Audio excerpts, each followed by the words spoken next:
साहब ने बताया वो सारे टर्किश प्रेसिडेंट का था, यूएई के जो मोअज़्ज़ज़ मेहमान थे सारे होके चले गए। मसला कोई खान साहब के लिए बना नहीं, लेकिन मैं चौधरी साहब इसको इस तरह आपके सामने रखता हूं, या तो हुकूमत बहुत नालायक है या उसके जो हरीफ हैं वो बहुत नालायक हैं। इस हुकूमत को फायदा हो ही जा रहा है विद एवरी पासिंग डे, तगड़ी हो रही है, लेजिटिमेसी इश्यूज पहले दिन से मौजूद है जी, मैंडेट चोरी कर लिया, इनको बिठाया कुछ नहीं, 18 सीटों वाले, ये हो गया वो हो गया। लेकिन आज सर वो ताकतवर से ताकतवर होते जा रहे हैं। जाहिर बात है पावर हाउस उनके पीछे एक और है। तो क्या वजह है? गलतियां सिर्फ खान साहब की या हुकूमत ने भी बड़ी कोई अकलमंदी का मुजाहरा किया पिछले 1-1.5 साल में? देखिए, गवर्नमेंट जो है ये एस्टेब्लिशमेंट बेस्ड गवर्नमेंट है या एस्टेब्लिशमेंट बैक्ड गवर्नमेंट है। और एस्टेब्लिशमेंट याद रखें, कोई एक शख्स नहीं होता है, एक मशीन है ये, और पूरी रियासती मशीनें मिलके एक बहुत बड़ी मशीन बनती है जिसको हम एस्टेब्लिशमेंट कहते हैं।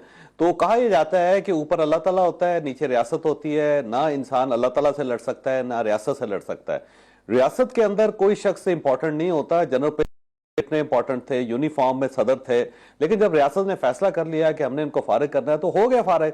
2 महीने लगे और वो दाएं बाएं देखते रह गए। उनको दूर दूर तक कोई बंदा नजर नहीं आया जो उनको सलाम करता होता था या उनकी खुशामद करता था।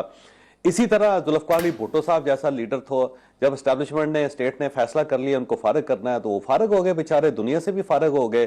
फिर मियां नवाज शरीफ कितनी मरतबा फारिग हुए, बेनजीर भुट्टो कितनी बार फारिग हुई, नवाज शरीफ साहब कितनी बार, फिर इसके साथ साथ इमरान खान साहब कितनी बार फारिग हुए, देख लें। तो ये और ये यहाँ पे नहीं है, पूरी दुनिया के अंदर एस्टैब्लिशमेंट सीधी होती है तो वहां पे फिर शख्स लोग नहीं रुकते। इमरान खान साहब जो है उनको ये गलत फहमी है कि वो इस पूरी मशीनरी से ज्यादा तगड़े हैं, कि उनका ख्याल ये है कि मैं कोई कायद-ए-आज़म सानी हूं और जिस तरह कायद-ए-आज़म ने एक पाकिस्तान बना लिया था तो मैं भी इस मुल्क को ठीक कर लूंगा या नए सिरे से बना लूंगा। ये गलत फहमी है। अच्छा, दूसरा ये है कि गवर्नमेंट में जो लोग इस वक्त शामिल है ये बड़े सीजनड हो गए हुए, ये बड़े पुराने हैं। जैसे कि पाकिस्तान पीपल्स पार्टी देख ले, 50-55 साल की पार्टी है, उसका 50-55 साल का डीएनए है, उसका एक इफेक्ट है। मियां नवाज शरीफ की जो पार्टी है, कितनी पुरानी पार्टी है, कितनी बार वो प्राइम मिनिस्टर बने, कितनी बार वो अपोजिशन लीडर रहे, कितनी बार वो सड़कों पर धक्के खाए, कितनी बार तो उनको मुल्क से निकाला गया, कितनी बार वो वापस आए। तो ये जो धक्के होते हैं ये इंसान को एक्सपर्ट बना देते हैं, ये इंसान के अंदर टॉलरेंस पैदा कर देते हैं, ये उसको रियलिटीज के ऊपर ले जाते हैं। तो ये लोग रियलिटीज को अंडरस्टैंड कर गए हैं। इनको अंदाजा है कि अगर हमने यहाँ पे हुकूमत करनी है तो फिर हमने एस्टैब्लिशमेंट के साथ ही चलना है, और अगर एस्टैब्लिशमेंट हमें धक्का भी दे दे तो फिर भी उसी के पास जाना है और फिर उन्हीं के साथ दोबारा समझौता करना है अगर हमने इक्तदार में रहना है। इमरान खान साहब इस चीज को अंडरस्टैंड नहीं कर, ना वो एस्टैब्लिशमेंट को अंडरस्टैंड कर पा रहे हैं कि ये कितनी ताकतवर चीज है। और अब तो खैर उनको अंदाजा हो जाना चाहिए कि कितनी ताकतवर है कि फैसल चौधरी साहब को घुसा देते हैं, सलमान अकुराय साहब को बाहर खड़ा कर देते हैं और बहन से कहते हैं 2 चली जाए 1 रुक जाए, और आपका बस नहीं चलता। फिर आप हाई कोर्ट चले जाते हैं, वहां जज बदल देते हैं, वो लाहौर से जज ले आते हैं, उनको सीनियर बना देते हैं और उसके बाद अपनी फाइलें उठा के फिरते रहते हैं। आपकी जो पार्टी है वकला की पार्टी है, कोई वकील उस जज के खिलाफ खड़ा नहीं होता। उसकी वजह यह है कि उसे पता है कि मेरी रोजी रोटी है, अगर मैंने इसके साथ बिगाड़ लिया तो इमरान खान साहब तो पहले ही खुश नहीं है और उसके बाद मैं यहां से भी जाऊंगा, मेरे मुकदमे हार जाऊंगा सारे के सारे, यहां तो मैं अपना केस नहीं लड़ सकूंगा। सुप्रीम कोर्ट ऑफ पाकिस्तान के अंदर देख ले, 26वीं तरमीम की स्टेट ने और उसके बाद उन्होंने पूरी हैयत बदल के रखती। तो स्टेट का मेरा ख्याल है उसकी ताकत का अंदाजा इमरान खान साहब को अब हो जाना। मतलब ट्रंप से बहुत ज्यादा उम्मीद थी इमरान खान साहब को कि वो आएंगे तो यहाँ पे जमहूरियत हो जाएगी, यहाँ पे जेल से बाहर आ जाऊंगा, एक ट्वीट आएगी, इमरान खान साहब रहा। लेकिन देख ले स्टेट ने कितना जबरदस्त किस्म की एक अरेंजमेंट किया है अमेरिका के साथ। उन्होंने एक मोस्ट वांटेड बंदा पकड़ के ट्रंप के हवाले किया और ट्रंप ने जो 100 दिन की कारकर्दगी थी उसके अंदर उसने तकरीर करके कहा देखे जी ये मेरी अचीवमेंट है, और उसके बाद सारे रास्ते खुल गए। और इमरान खान साहब जो अभी दाएं देख रहे हैं, कभी बाएं देख रहे हैं, कभी आगे देख रहे हैं, कभी पीछे देख रहे हैं, दूर दूर तक उन्हें ना ट्रंप नजर आ रहा है ना उनका कोई हवारी नजर आ रहा है। तो गवर्नमेंट जो है ना ये समझदार लोगों की गवर्नमेंट है, ये बड़े तेज लोग हैं, सीजनड हैं, इन्होंने बड़ी मार खाई है और मार खा के मतलब साहब जैसे हम जो स्लैंग लैंग्वेज में कहते हैं सर, मतलब खोचल है सही। अगर मैं प्रॉपर खोचल पंजाबी का लफ्ज बड़ा जबरदस्त है। पंजाबी के जो 3-4 लफ्ज है वो कमाल हैं। मसलन एक चवल एक लफ्ज है जिसको डिफाइन नहीं कर सकते आप, इस तरह खोचल को आप डिफाइन नहीं कर सकते। इस तरह एक यब लफ्ज है, इसको डिफाइन नहीं कर सकते आप। तो ये बेसिकली प्रॉपर समझदार लोग हैं, इनको पता है कि क्या कर रहे हैं, इसलिए चुप करके तमाशा देख रहे हैं, एंजॉय कर रहे हैं और कुछ ना कुछ चीजें बेहतर बनाने की कोशिश भी कर रहे हैं, क्योंकि इन लोगों के पास टीम अच्छी है। पाकिस्तान पीपल्स पार्टी के पास टीम अच्छी है, नून लीग के पास टीम अच्छी है, और जहां पे इनके पास बंदा नहीं होता बाहर से को पकड़ पकड़ के ले आते हैं, उसके हवाले कर देते हैं। जैसे औरंगजेब साहब को वजीर खजाना बनाया उन्होंने, स्टैब्लिशमेंट उनके साथ ऑन बोर्ड है, देखिए वो चीजें ठीक कर रहे हैं। तो ये इनको अंदाजा है। इमरान खान साहब जो है ना, एक उनका वो तो ना खपते अजमत का शिकार है, और उसमें उनका इशू ये है कि वो सबसे बुरा और कमजोर आदमी चूज करेंगे जब भी करेंगे, एक्सपर्ट नहीं करेंगे, क्योंकि एक्सपर्ट तो बात नहीं सुनेगा, वो तो गाली नहीं बर्दाश्त करेगा ना इमरान खान साहब की, या बदतमीजी बर्दाश्त नहीं करेगा। तो उनको हर लेवल पे जब वो इक्तदार में आएंगे तो गड्ढापुर चाहिए, महमूद खान चाहिए, उस्मान बुजदार चाहिए।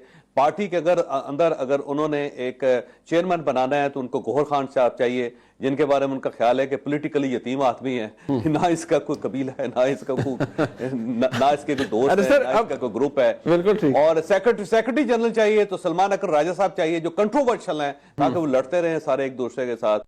उनको सेक्रेटरी एतराज चाहिए तो शेख वकास अकरम चाहिए, कि जो खुद इस पार्टी में पैदा नहीं हुए थे, इन पार्टी के साथ कोई ताल्लुक नहीं, जिनके अपने मफादात हैं, और हर वक्त इमरान खान साहब की भी सुनते रहे, गड्ढापुर साहब की भी सुनते रहे, पूरे पाकिस्तान की भी गालियां बर्दाश्त करते रहे।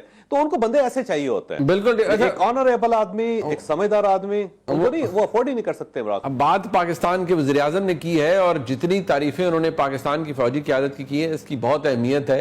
ये मामलात अगर इसी तरह चल रहे हैं तो फिर कोई ओपनिंग नहीं है इमरान खान साहब की जमात के लिए या उनके लिए। ये कहां मामला जाकर रुकेगा? एक ब्रेक के बाद बात कर लेते हैं, हमारे साथ रहिए। देखिए, गवर्नमेंट जो है ये एस्टेब्लिशमेंट बेस्ड गवर्नमेंट है, या एस्टेब्लिशमेंट बैक्ड गवर्नमेंट है। और एस्टेब्लिशमेंट याद रखें, कोई एक शख्स नहीं होता है, एक मशीन है ये, और पूरी रियासती मशीनें मिलके एक बहुत बड़ी मशीन बनती है, जिसको हम एस्टेब्लिशमेंट कहते हैं। तो कहा यह जाता है कि ऊपर अल्लाह ताला होता है, नीचे रियासत होती है। ना इंसान अल्लाह ताला से लड़ सकता है, ना रियासत से लड़ सकता है। रियासत के अंदर कोई शख्स इंपॉर्टेंट नहीं होता। जनरल इतने इंपॉर्टेंट थे, यूनिफॉर्म में सदर थे, लेकिन जब रियासत ने फैसला कर लिया कि हमने इनको फारिग करना है, तो हो गया फारिग। 2 महीने लगे और वो दाएं बाएं देखते रह गए। उनको दूर दूर तक कोई बंदा नजर नहीं आया जो उनको सलाम करता होता था या उनकी खुशामद करता था। इसी तरह जुल्फकार अली भुट्टो साहब जैसा लीडर था, जब एस्टेब्लिशमेंट ने, स्टेट ने फैसला कर लिया उनको फारिग करना है, तो वो फारिग हो गए बेचारे, दुनिया से भी फारिग हो गए। फिर मियां नवाज शरीफ कितनी मरतबा फारिग हुए, बेनजीर भुट्टो कितनी बार फारिग हुई, नवाज शरीफ साहब कितनी बार, फिर इसके साथ साथ इमरान खान साहब कितनी बार फारिग हुए, देख लें।